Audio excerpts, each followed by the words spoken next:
বাংলাদেশ ইস্যুতে শেখ হাসিনাকে কথা বলতে বারণ করেছে ভারত। মানে বাংলাদেশ ইস্যুতে তিনি আর কথা বলবেন না, এটা মোটামুটি নিশ্চিত করা হয়েছে। এই ধরনের একটা বক্তব্য আমাদের মিডিয়ায় ছড়িয়ে পড়েছিল এবং হেডলাইনটা খুবই ক্লিক বেইট ছিল। যারা যারা করেছেন ঢংটা এরকম যে সরকার সম্ভবত এটা শেখ হাসিনাকে বলেছে এবং সরকারিভাবেই এটা আমাদেরকে জানানো হয়েছে। আসলে তা না, আসলে শেখ হাসিনা কথা বলে যাচ্ছেন। আমি সেটা নিয়ে একটা ভিডিও করেছি এবং আমি তখনও বলেছি শেখ হাসিনা কথা বলছেন, বলে যাচ্ছেন এবং রিসেন্টলি একদিন আগেই তিনি সেনাবাহিনীকে উস্কানি দিচ্ছেন, সেটা নিয়ে কথা বলতে চাই। আসলে ঘটনা ছিল শ্রীরাধা দত্ত তার একটা বক্তব্যে বলছিলেন যে তার কাছে তিনি দেখছেন যে গত কয়েক মাসে নাকি শেখ হাসিনা খুব একটা কথা বলেননি, অথচ তিনি যখন কথা বলছেন তখন শেখ হাসিনা আগের চাইতে যে কোনো সময়ের চাইতে বেশি কথা বলছেন। তার বক্তব্য আওয়ামী লীগের পেজ, তারপরে জানাবে আরাফাতের পেজে, ইউটিউব চ্যানেলে সমানে সমানে আপলোডেড হচ্ছে। আমি যে বক্তব্যটার কথা বললাম তারপরও আবার শেখ হাসিনা কথা বলেছেন, যেটা 24 ঘন্টাও পার হয়নি।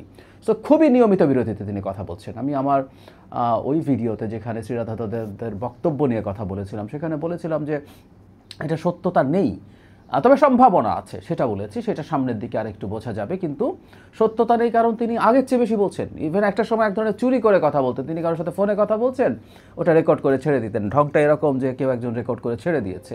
তিনি এখন স্পষ্টভাবে বক্তব্য রাখছেন লোকজনের সামনে এবং সেটা আপলোডেড হচ্ছে। এ যাত্রা তিনি যেটা করলেন, যে ভিডিওটা নিয়ে কথা বলতে চাই, আমি আপনাদেরকে ভিডিওটা দেখতে বলবো। জানি না শেখ হাসিনার ভিডিও প্রচার করা আইনত দণ্ডনীয় কিনা, আমি এটাকে খুবই বালখিল্য মনে করি। আমি মনে করি শেখ হাসিনার কথা আমাদের শোনা দরকার। তিনি কি ভাবছেন, কি করতে চাইছেন, তার পরিকল্পনা কি, এসব নিয়ে একটা ধারণা অ্যাটলিস্ট পাওয়া যাবে। যাই হোক, এখানে তিনি মারাত্মক উস্কানি দিচ্ছেন আমাদের সিভিল ব্যুরোক্রেসি এবং মিলিটারির উপরে। বিশেষ করে এই যে সেনা কর্মকর্তাদেরকে পরোয়ানা দেয়া হলো, গ্রেফতারি পরোয়ানা, সেটাকে কেন্দ্র করে তিনি আমাদের এটা সেনাবাহিনীকে ধ্বংস করে ফেলবে, আমাদের সার্বভৌমত্ব নষ্ট করে ফেলবে, খুবই অন্যায় হচ্ছে। এবং এর সাথে তিনি সিভিল ব্যুরোক্রেসিরও কারো কারো বিরুদ্ধে যখন এই ধরনের পদক্ষেপ নেওয়া হয়েছে সেটাকেও তিনি একই জায়গায় আনছেন, কিন্তু মূল ফোকাস এই ভিডিওতে তিনি রাখছেন সেনাবাহিনীর ওপর।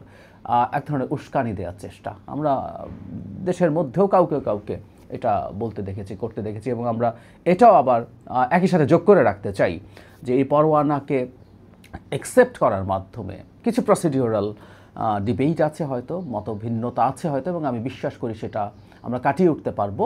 কিন্তু সেনাবাহিনীকে অ্যাকসেপ্ট করেছেন এবং যারা অভিযুক্ত, আমরা তাদেরকে অভিযুক্ত বলছি কারণ সত্যিকার অর্থে এই ঘটনাগুলো কিভাবে হয়েছে, তার যাদেরকে অ্যাকিউজ করা হয়েছে তাদের হয়তো তাদের এক ধরনের দায়িত্বে ছিলেন, কিন্তু তারাই এটার সাথে জড়িত ছিলেন কিনা, এগুলো সবগুলো লিগ্যাল প্রসিডিওরের মাধ্যমে ফাইনালাইজড হবে এবং শাস্তি হলে সেটার ভিত্তিতে হবে।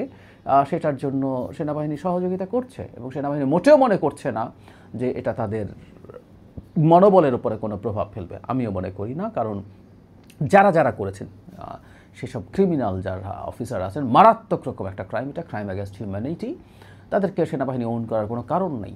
বরং এগুলোকে এগ্রি করার মাধ্যমে তাদের মনোবল আরও ভালো হবে। কারণ 5 আগস্টের সময়, আশপাশের সময় সেনাবাহিনী অত্যন্ত ডিসাইসিভ রোল প্লে করেছে জনগণের পক্ষে। এখন অতীতে কৃত কিছু খারাপ কাজের জন্য যারা দায়ী, যারা অভিযুক্ত, তাদের যদি বিচারটা করে ফেলা যায় সেনাবাহিনীর উপরে মানুষের শতভাগ এমনি যথেষ্ট আস্থা আছে। বিশেষ করে শেখ হাসিনা পতনের সময়কার তাদের ভূমিকার জন্য জনগণ তাদেরকে অসাধারণভাবে কৃতজ্ঞতা জানায়, ধন্যবাদ জানায়। এবং অতীতে যে জিনিসগুলো আছে সেগুলো যদি শেষ হয় তাহলে আর কোনো রকম কোনো দ্বিধা থাকে না। সুতরাং তাদের মনোবল, যে জনগণ, যে রাষ্ট্রের জনগণ সেনাবাহিনীকে সমর্থন করে, সেনাবাহিনীর পক্ষে থাকে, সে সেনাবাহিনীর বরং মনোবল আরও বেড়ে যাবে যে কোনো সময়ের তুলনায়। শেখ হাসিনার সময় বরং সেনাবাহিনীর মনোবল কম থাকার কারণ আছে, কারণ শেখ হাসিনার হয়ে তাদেরকে মাঝে মাঝে বিভিন্ন রকম কাজ করতে হয়েছে যেগুলো জনগণের পক্ষে যায়নি।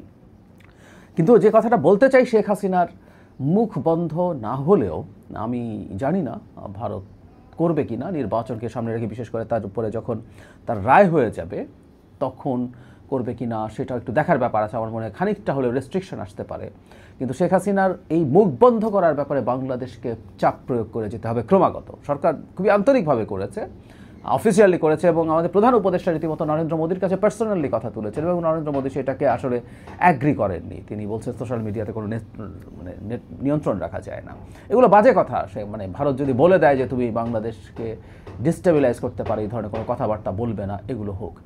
তার সাথে আমরা মনে হয় যোগ করতে পারি, এটা যোগ করতে চাই, এটা জনগণের মধ্যেও এটা নিয়ে তীব্র প্রতিবাদ চলতে থাকুক। একদিকে একটা সুবিধা আছে, আমি প্রায় বলি, শেখ হাসিনা কথা বলে সেটা আমাদের সলিডারিটি বাড়ায়। শেখ হাসিনা যখনই কথা বলেন আমাদের মধ্যে মতপার্থক্য, ভিন্নতা, বিভেদ, খানিকটা শত্রুতা যাই তৈরি হয়েছে সেটা আমরা ভুলে যাই, আমরা আবার একত্র হই।